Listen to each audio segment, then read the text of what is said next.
At 12:04 a.m., I received an automated alert. A new browser extension was activated on the district registration portal. It was an accessibility overlay service billed to a district card. I am currently reviewing the case of Vance. I do not understand his reaction to my original notice. My notice was simple: several files on the portal, a PDF, a flyer, a video, do not have text alternatives. No alt text, no tags, no reading order. This is a small, specific fix. It is done one file at a time. When I spoke with him, he kept citing Universal Design for Learning, UDL, as his defense. I understand his pedagogical intent.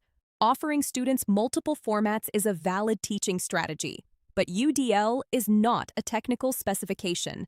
The mandate I enforce is the WCAG Level AA standard. This represents a deterministic software engineering standard. Providing a video and a slide deck does not grant an exemption from that standard if the underlying document tags are broken.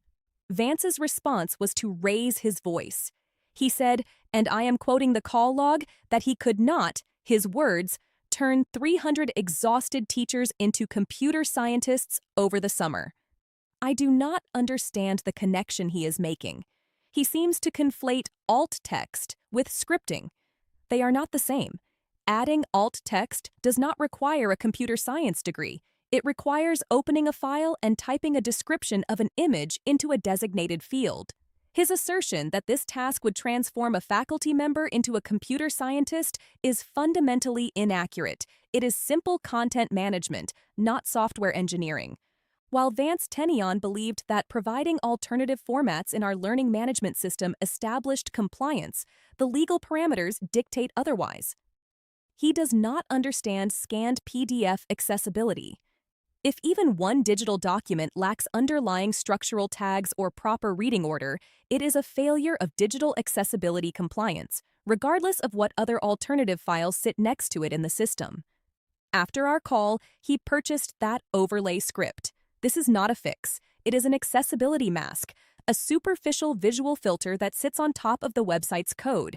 It cannot edit the underlying files, meaning it is incapable of adding alt text to a PDF or repairing a logical reading order. In fact, these tools often inject heavy JavaScript that actively obstructs keyboard navigation and interferes with the native screen readers they claim to support. Automated tools like this typically detect less than 30% of accessibility failures, leaving the majority of the site's structural errors untouched. I do not understand why Vance chose to spend $50 on a masking tool that creates new legal liability and new barriers when the alternative was simply typing a description of the images.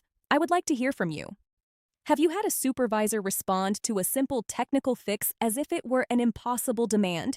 Tell me your worst audit story in the comments. I've gotten the review back from Clara. We had a nice long talk about the situation, and I think we've finally come up with a real plan to move forward. Click the next video to see exactly how we're going to work things out. And don't forget to hit the subscribe button so you don't miss any of these scenarios as we release them.